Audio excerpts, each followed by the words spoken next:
U.S. Air Force Colonel retired Mike Cavanaugh was a career U.S. Air Force pilot who flew combat missions during the secret war in Laos as Raven 48, and Cavanaugh was the first Raven to fly the T-28 aircraft.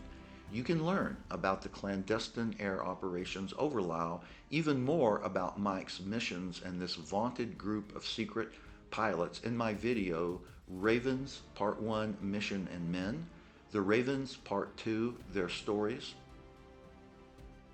and Ravens Part 3 Renegade. I have several other videos on individual Ravens as well. In this video, Mike tells how he was a rebel with a cause, fighting and flying alongside the heroic Hmong pilots to preserve their freedom and way of life against communist invasion. I grew up in a World War II atmosphere. My dad was a Marine. He was in the Marine Corps for 8 years. And I remember very vividly things from World War II, the sirens and the government picking up a Japanese family across the street there in Oakland, California. And I remember going to the movies and seeing the newsreels about the Yanks winning in Europe and so on. And so I grew up in a military atmosphere. It was sort of in my blood. And then growing up, I had movies influenced me a lot. And movies like The High and the Mighty with John Wayne. I could still hear the theme whistling song on that. And then the first Air Force one I saw was the court martial of Billy Mitchell. And I really liked the spirit of Billy Mitchell, and he kind of formed what the Air Force is today. The movie that really influenced me was Rebel Without a Cause. In fact, I had to see that movie when I was in the seminary to be a priest. And of course, we weren't allowed to leave the premises. And I started my rule breaking at an early age, and I snuck into Menlo Park to see. I had to see that movie with James Dean and Natalie Wood. So I did see the movie, but I got caught leaving the grounds, and the seminary expelled me for an extreme case of worldliness. And I said, worldliness, that sounds like a good path for me. I'm going to be worldly and a rebel. And so the seed was planted. When I finished high school, I really didn't have a profession in mind. I really didn't have a plan. I was going to college, but I couldn't concentrate on any particular subject. And I said, I need to move on and get away from my dysfunctional family.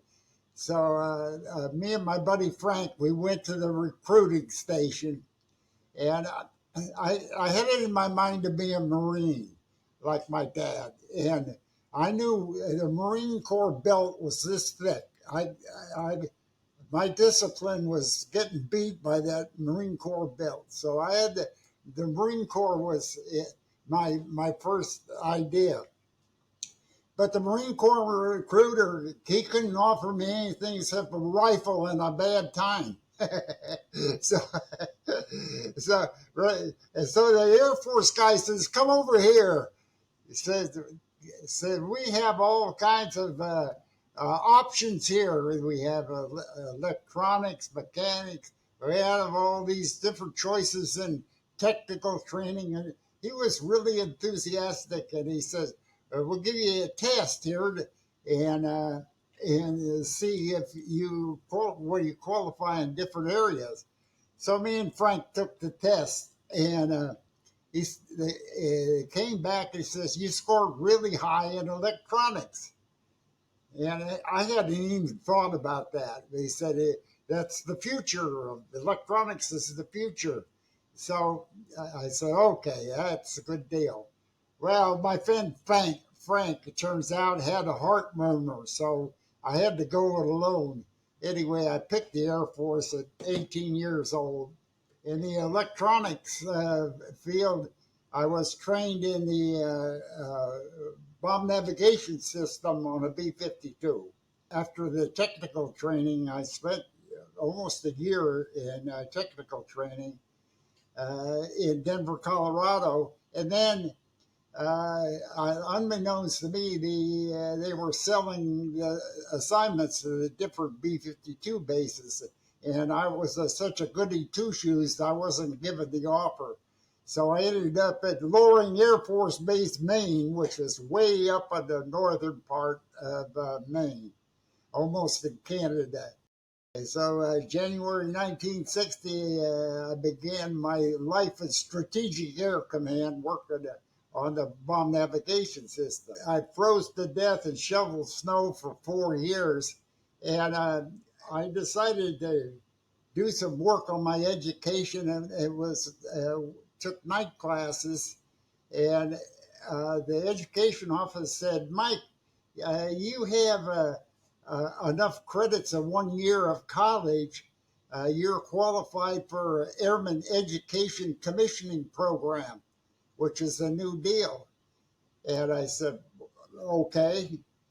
And 30 days later, after sending the application, they give me a whole list of colleges. I said, Arizona State and all kinds of California State. And I was filling out which one I like, and I picked up the mail and it said, "Welcome to Syracuse University." So much for choice. But the Air Force chose for me Syracuse because it was the closest one to Loring Air Force Base. So I got a 4 year college degree and 2 years on the calendar, and they sent me to Syracuse to get my degree to be a logistics officer in production management. And I said, well, I went and joined up with there's a group of us Air Force guys, and we all did well. We all were on the dean's list. The only competition we had was between ourselves. And I graduated cum laude, and the other guys graduated magna cum laude, and one guy was the top graduate at Syracuse. End of my time, there was Captain Larry Sharp was going to classes at Syracuse with us, and we were good friends. And he said, "I can give one of you guys a ride in the T-33 trainer." And so we all had a competition for who could fly with Larry Sharp. And by default, I was the one that got the pick. So I got my first flight in a jet trainer with my good friend Larry Sharp, and he let me fly the airplane. And we flew it to Elmira, New York. We did an air show. He let me do aerobatics, and he said, "Mike, you're a natural pilot. He said, you do very good." And so I got this bug in my head. Wow, I want to be a pilot. Before that, I didn't build model airplanes. I didn't dream about being a pilot. I didn't think it was possible. But after that one flight, it put the fire in my heart to become a pilot. So anyway, I said, I don't know how I'm going to do that, but I went to officers training school, and this is October '65 is the timeline on this, and I'm just turned 25 years old, and the limit on pilot training is 25 and a half. So I was into the last half. Uh, so I said, I'm going to have to scam the system. And I wasn't scheduled to be in pilot training. Got a directed assignment to production management. So I said, I'm going to have to run a scam. So here's what I did. I went at 6:30 in the morning. I went to the Air Force Hospital, and I said, I'm here for my flight physical. And the guy says, I don't have you on the list. And I says, damn it, they told me to be here. They told you don't eat or drink and be here at 6:30 and be on time. And that was what I was told to do. And the guy says, okay, take it easy. I'll write you in. So he could have stopped everything right then and there. He could have stopped it. But he wrote me in, and I started my flight physical. Now, that's the first part. Now, getting into the physical, I knew I had a hearing problem after 4 years in front of 8-engine B-52s. My hearing was already gone at 25. And so, but I knew how to scam the machine. I knew that when you get in the booth, they hold you the button. That when you're supposed to hold the button when you hear, and I would let go of the button, and the sound would start again right away. But I couldn't hear it. I would just let up on the button and hit the button again, and so I scammed the machine. And the gal running the booth, she opened the booth and says, okay, Sarge, you can let go of the button. The machine's been off. So I was sitting there holding the button. I hear. And of course, the machine was off. But she just kind of said, she didn't care. Okay. So the next problem was, they said, you need to sit on this bench. And there was a line on the bench. And I said, that line must mean something. And so I sat down, and I scrunched down and got down below the line. And this fellow staff sergeant said, Sarge, he winks at me. He says, you just made it. Says, now, he says, sit up and see how tall you really are. And sure enough, I was 2 inches over the sitting height. And he could have stopped the whole parade right there. But no, he said, he just winked and said, you just made it. And so I passed the physical. And I waited till it was done. I packaged up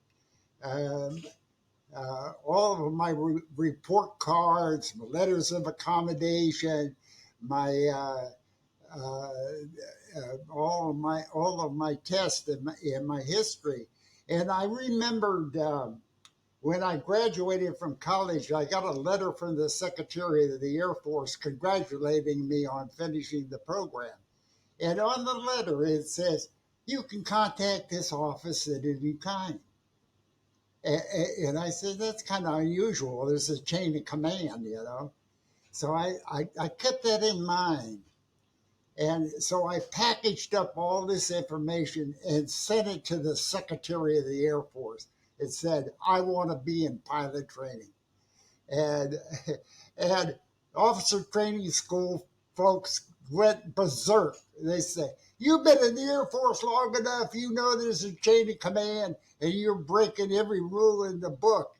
And I said, yeah. Yeah, that's me. And I didn't think anything happened because it was nice and quiet. But the day of graduation, December 21st, 1965, I became a second lieutenant, tripled my pay, became a regular officer because I was a distinguished graduate. And in came the thing that says, "You've been assigned to pilot training." And, and that one day changed my whole life forever. And then I was on my way to pilot training. I ended up at Lubbock Air Force Base with some medical difficulties. I managed to get through pilot training, and I found out what that 2 inches was all about when the first primary trainer, the P-37, the canopy came down and hit my head. Because that's where that 2 inches came from. So I learned how to fly with my head cocked off to the side and with the seat all the way down. But I was at the top of my class. I ended up pilot training at the top. I wasn't the top graduate because of the academics, but for the flying part, my instructor said I was a natural pilot, and I had no idea that I would have any talent in that area. I got assigned to C-141s at Travis Air Force Base, and I wasn't there very long. And the personnel people said, "Hey, you've been in the Air Force 8 years and you've never been overseas." And I said, "Yeah." They said, "Well, you need an overseas assignment, which means Vietnam." And so the only thing they would offer me is a caribou transport. I said, "No, no, no, no. I want to join the fray." And I knew that being a forward air controller was where the action was. I knew from the guys that had returned from Vietnam, that was where the real action was. And I said, I want to be a forward air controller. And they said, "Really?" "Yes." And I was on my way. After only 1 year, I had 1,000 hours flying time. And they said, "Well, with that much flying time, we're not going to send you to Hurlburt Air Force Base for training. We're going to send you directly to Vietnam and check out in the '01 at Phan Rang Air Force Base." So when I got there, I heard that Long Xuan was the place to be down in the Delta. It was a very nice place. I did the best of all the forward air controllers going in training, and I ended up at Long Xuan down in the Delta. When I got there, they said, "Mike, don't go native." And I said, "How can we work with these Vietnamese people and fight for them if we don't know the people and the culture, and we stay disenfranchised from the local people?" I didn't get it. I couldn't understand that. So I said, "That's not right." And so I learned the culture, and I found the Vietnamese people to be wonderful, just warm and educated, smart folks. They had a variety of food, and the Americans were eating hamburgers and hot dogs. I haven't had a hamburger or hot dog in a long time. I, I, I became native, and I couldn't believe the lack of strategy, and I I fought my war as hard as I could, and I got a good reputation with all the fighter pilots, and so they knew the Bart 97. And I had a couple of write-ups and stars and stripes from different missions I had been in. Smoke and Guts is one of the articles. And so I was pushing the envelope, as was my spirit, and I kept getting in trouble for flying too low. And the headquarters for 4 Corps was in Canton, and I had this one Colonel Leachman just decided he was going to teach me a lesson, and he said, you've been breaking the rules for so long. I'm going to ground you, put you here in the tactical control center.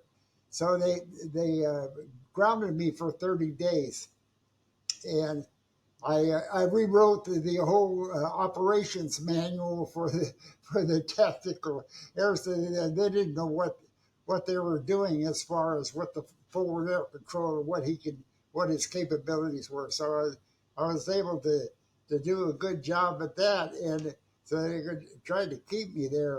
Got back into my combat outfit at the end of my tour, and Colonel Leachman sent me a message. He said, well, I guess you become so famous that General Brown, the commander of 7th Air Force, wants to see you. And I was flabbergasted. There was the big 4-star boss in charge of all the air operations. So I thought I was in trouble, and I thought that maybe that threat of court-martial that Colonel Leachman always held over my head was going to come true. And I said, oh, man, so I was scared to death. But I went to Saigon and did my meeting with General Brown. They had the cops in front of the trailer, and they made a phone call and let me in the trailer. And there was a guy in civilian clothes sitting at the table, and General Brown comes out of the back of the trailer in gym shorts and a T-shirt. He said, Captain, I hear you're the meanest forward air controller I have in country. And I said, well, General, I don't know. I came here to fight the war, and I just doing the best I can. He said, I have heard, and I heard you get crosswise with some colonels, so I knew that he got the word. And I said, yes, I have. And he says, well, good for you. He said, say you from now on, if you have any trouble with any of those colonels, you let me know. he said, you're doing the right thing. He said, I want you to meet Bob. He's the Cords commander here, or not commander, but whatever it was, chief. And Cords was the CIA operation in Hearts and Minds, part of the Vietnam program. And I knew there was a Cords compound next door to me in Long Xuan. So I knew it was a CIA operation and PSYOPs and so on. But anyway, he said, I've been talking to Bob, and we feel like you're just the right guy to go into a special ops mission. And it's out of the country, so I knew right away that was Laos. And that was the code word. Out of country meant Laos. And he said, I'm going to give you a set of orders. He says, you take your uniform off as soon as you leave here. If you accept it, you don't have to accept this assignment. But I was kind of honored that he picked me and offered me this, and I'm not going to turn him down. I said, yes. I was looking forward to it. He said you'll get a set of orders, and you leave. You're done with the assignment right now. Once you leave here, you'll never be the same in the blue suit Air Force. You'll be special ops, and you'll be behind the black curtain forever. And And I thought about it. I was very disenchanted with the Air Force and the way things were being fought in Vietnam. I was ready to get out. And I said, okay, a different Air Force behind the curtain, that sounded like a good option to me. And I raised my hand and said, okay, I'm in. He said, okay. He said, I know you're going to do well. And so that's how I became a Raven. But I didn't even know that that was the call sign. But so I went back. I took my uniform off right away, and it was a great moment when I ran into Colonel Leachman in Canton as I was. He said, "Captain, what are you doing in civilian clothes?" And I said, well, General Brown ordered me to be in civilian clothes. And I don't have to put on the uniform anymore. And, he went nuts. And he had a little meltdown there. And the orders came in. And I wish I still had that set of orders because it was open-ended. It didn't have an expiration date. It didn't have a rank. He said, Michael Cavanaugh can go on any aircraft at any time for any destination. And he's on a classified assignment to classified locations. And it was a blanket set of orders to go anywhere in the world anytime. The orders, somehow the code came out to GS-16, which was like a two-star general. So as far as getting handled, it was the best set of orders I ever had in my whole career. I wish I still had them. Anyway, I went through the process of going to the embassy in Vientiane after a couple of days in Bangkok. And I was lucky enough to meet up with A1 pilots that gave me an idea of what I was getting into as far as being a Raven Pack and working with the fighters. So I got a pretty good idea of what the mission was. And I got to the embassy, and of course, they had the rules of engagement to sign. And you needed to be a lawyer to understand everything that was on these documents. I just signed them all. And I, I, I'm not into reading all this legal stuff, it was too extensive to deal with. So I just signed it all. And it was very threatening. You say, we will, terminate you with extreme prejudice, blah, blah, blah, blah, blah, blah, blah, blah. And you're going to go to jail at Fort Leavenworth for the rest of your life if you even tell anybody that you're here. And everything was, no visual equipment, no recording equipment. Communications were cut off. And I said, no, I've really gotten into it now. So anyway, that was my start. And so I at the time, this is 1969, I've been in the Air Force 10 years, and I had 1,500 hours of flying time when I started. And I needed every bit of that because of the combat was like 10 times more than what was going on in Vietnam, for sure. It was a different environment for me where I had flown in the Delta with a flat area, and now I was in the mountains. And so I had to kind of relearn how to do targeting and stuff in a mountainous area. So it took me a little while to get oriented. My first step was to meet General Vang Pao.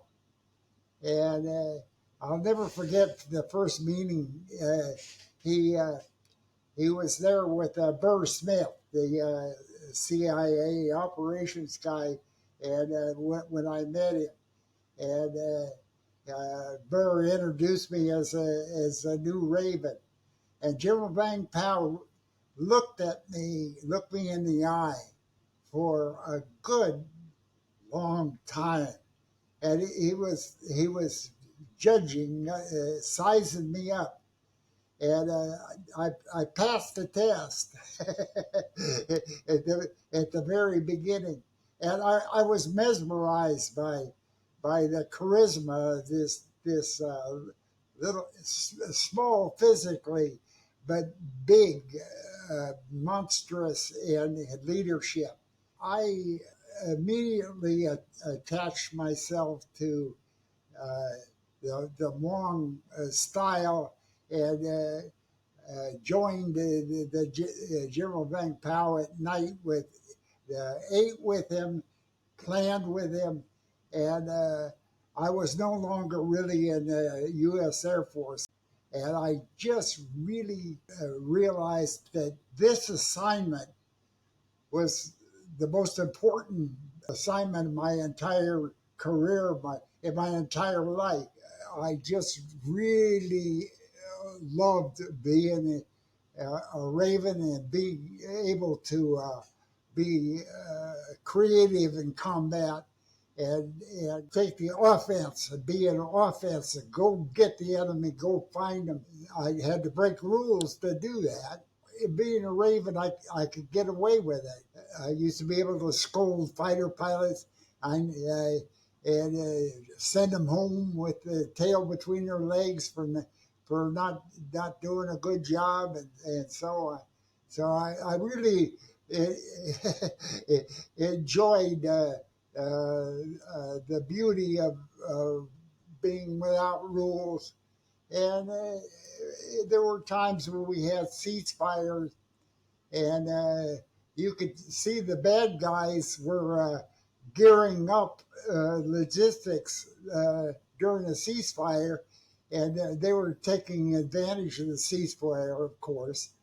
Well, it didn't work for me. I would hit behind where we were restricted, and took the war where, to me, when you fight an enemy, if you get cut off the logistics, then they are unable to fight.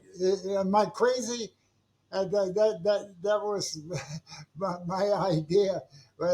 Was why do we allow the enemy to be supplied and then chase the supplies through the Ho Chi Minh Trail and through all of Vietnam? Instead of stopping the logistics at the head. I don't know. Am I crazy? I got to the point where I was completely Hmong, a Hmong pilot, and I'll never forget being at a birthday party with General Vang Pao, sitting there. I said, "This is it. I want to be with General Vang Pao forever. I want to live here. I want to be here." And my heart and soul was not only in the mission, but in the Hmong people. All they wanted to do was be farmers and live free. I had the pleasure at 20 Austin to be on the ramp with the Hmong pilots, and they were the most amazing fighter pilots in the world.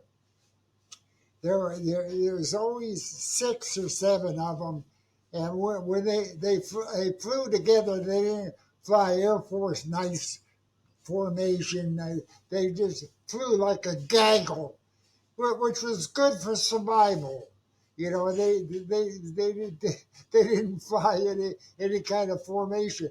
They're sort of like a horde of bees when they came over a target. And whoever had an opening and say, "In hot," boom, into the target they go. Okay, they would attack a target, the 6 or 7 of them all in a group, blah, blah, blah, blah, blah, and they flew nice and low. And Lilu always kidded me. Hey, Mike, you're an astronaut. And I always flew at 1,500 feet where I could survive, and flying straight and level. Below 1,500 feet, you give advantage to the gunner. So he called me an astronaut for flying that high. But those guys were always very stayed low all day long. Now they would come back and had to reload themselves. At Mong Sui, they had a munitions store there. They would go back, load up, go again, hit a target, come back, and they would do 5, 6, 7 missions. They would fly combat all day. They were en route, flying the mission, reloading, and nonstop. And they didn't stop and do paperwork. They just went. They just did it. And Lilu, I don't know how many thousand hours of combat that guy flew before he got shot down. And their patch that they wore said, "Fly until you die." And they did. And they died. A lot of them just gave their life for the mission, and God bless them. They were the most heroic fighter pilots, and General Vang Pao was the most heroic leader. He had the assets that we provided, and of course, what could he do when we stopped providing support? And it broke his heart to leave. It broke my heart to leave. And so General Vang Pao ended up back in Fresno, California, and I wept like a child when General Vang Pao passed away. I was here in Thailand when that happened, and it was a sad time. But yes, the Hmong pilots were special, that's for sure. And I made a commitment to be there. I wanted to stay, but I got forced out. I had to leave. The new boss that came in, I got crosswise right away with him. I was burnt out. I had flown. I busted all the time things. I flew about 400 combat hours every 3 months, and I was worn out, burnt out. So I took a break. So I ended up having to go back to California, and I couldn't take it. I wanted to get back. In a year in California, I I was back flying the C-141, and I couldn't take it. I said, Heine, you got to get me back in the Ravens. And Heine Adderholt was by then a brigadier general, and he could basically control the special forces. I found that my time as a Raven, I was branded a snake eater. I was not considered a regular Air Force guy anymore. Just like General Brown stated. And sure enough, I got treated differently. I have to get back. In my year that I was there, I got involved in the prisoner of war MIA issue because of our prisoners that were being held, and I got involved with that, and that involvement tied me to Ross Perot in Texas, and of course he had done quite a bit of work in that area in connection with the families of the POW MIA and their organization. I did get an assignment back to Laos, but Heinz couldn't get me as a Raven Fac. He was going to get me into air attaché office and let me figure it out from there. So that was my plan, was to get back to, into the Raven program by go to the embassy first and then work it out from there. So that was my plan. Ross Perot, through the Wise, found out I was going back to Laos, and Ross Perot called me up. He said, "Mike, I want you to come to Dallas, and I've got a proposal for you, and I want to give a gift to General Vang Pao." He paid my way to go to Dallas. He said, "Can you meet with General Vang Pao?" And I said, "Yes, I can." He said, I want to give him a gift, and I think that he would be a big help to run a mission to go get our POWs, go get them out. He said, I, I'm tired of the military doesn't seem to be taking any actions, but I'm not in the military. I can take action. And so he had planned to run some sort of operation uh, to rescue our POWs. And so he said, I want to get General Vang Pao's attention. So he gave me the big Texas six-shooter along with a box of ammo to give to General Vang Pao. I said, well, how am I going to get this weapon and ammunition to the hands of General Vang Pao? I said, well, I got that set of orders in my hand. They're still good. And so instead of using the Air Force orders, I used the set of orders General Brown gave me. And I went to Bangkok, got got up to Vientiane, and got a hold of the Air America guys. I said, I need a ride up to 20 Ultimate. Said, Mike, here's the next one's right here. Hop on. He said, where you been? I said, I took a year off, but I'm back. I said, look out, I'm back. Okay, well, give him the gift to make a connection for Ross Perot. And from to my way of thinking, I was on leave, and I wasn't part of the system yet, and I hadn't signed in. Well, that didn't fly with Buzz Curry, was the air attaché, and he went absolutely berserk about his new captain would violate his instructions. Of course, hadn't met him. I didn't know what his instructions were, but he said nobody sees General Vang Pao without my instruction. And I said, well, I just did. So you're out of here. So he fired me. And my tour back to the Ravens uh, got throttled right there, and he escorted me with got the major to escort me to Utapao Hospital, and he tried to incarcerate me under the human reliability program.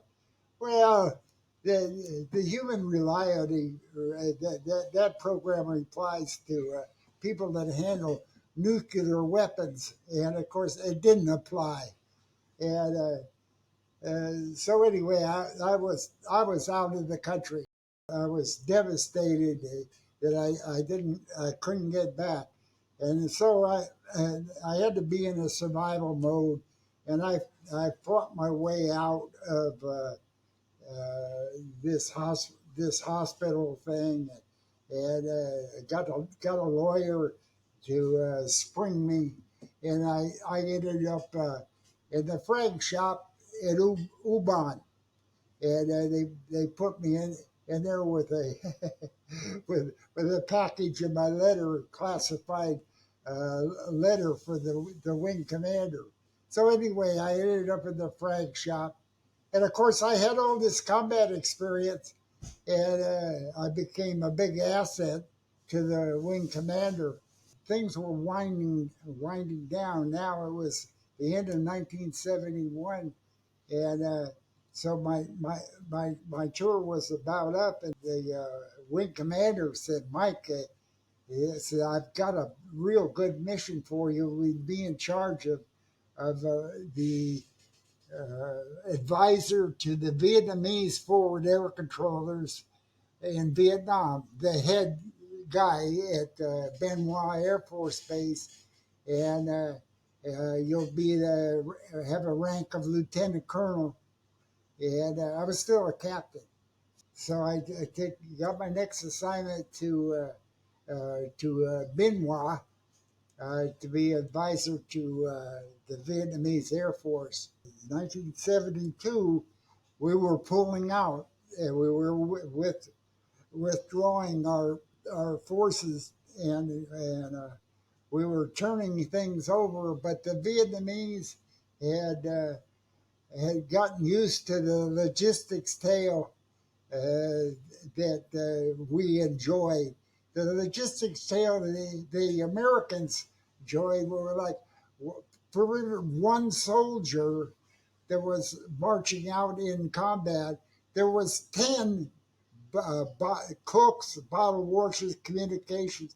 Logistics tail was so heavy, and that's the model that we gave the Vietnamese. And then we cut off the logistics, so they were having a hard time keeping the airplanes working, and they had. It was obvious to me that they had lost heart. I finished that tour in Vietnam, kind of broken. They said, we got a great assignment for you. Instrument Flight Center flying T-38s in Randolph Air Force Base, Texas. I went to San Antonio, and I was broken free of the Military Airlift Command, which was just not my cup of tea for sure. I was no longer a trash hauler. It was a good interim assignment, I thought. Somebody behind that curtain was watching out for me, and I think it was General Brown. Got me promoted to major 3 years early, and that put me in the fast burner list. But the war was over, and essentially I was a warrior without a war. I was very fortunate to make full colonel, but it was pretty obvious that I wasn't going any further. I wasn't a wing commander. I didn't have anybody sponsoring me, pulling me up by the boot to be a general officer. And I was in Hawaii. I pulled the plug in 1987. I was able to travel, and I started making trips to Vietnam. And then I'm from Vietnam, and to go back to the places I had lived and everything. Came back to Thailand, constantly making trips to Thailand, Vietnam, and Laos. I kept spending half my time in Hawaii, half my time in Southeast Asia. I did a film for Discovery Channel with three other Ravens, Papa Fox, and Fred Platt, and Sandy Sanborn. The four of us did a Discovery Channel presentation in 2003, and and it, and I realized when I came back from that trip, I said, my my heart and soul is here. It's here in Asia. I It's a culture of giving, a loving culture, and the people and everything about it was part of me now, and I had culture shock every time I came back to the United States, and reverse culture shock. At the end of 2004, I was sitting at my kitchen table in Hawaii, and I said, "What am I doing here? I belong back in Asia, wherever my heart is." And I said, "I'm going to move." And all my friends said, "No, you can't do that." I said, "Why not? I'm going to follow my heart." And that's when I made my decision in 2005.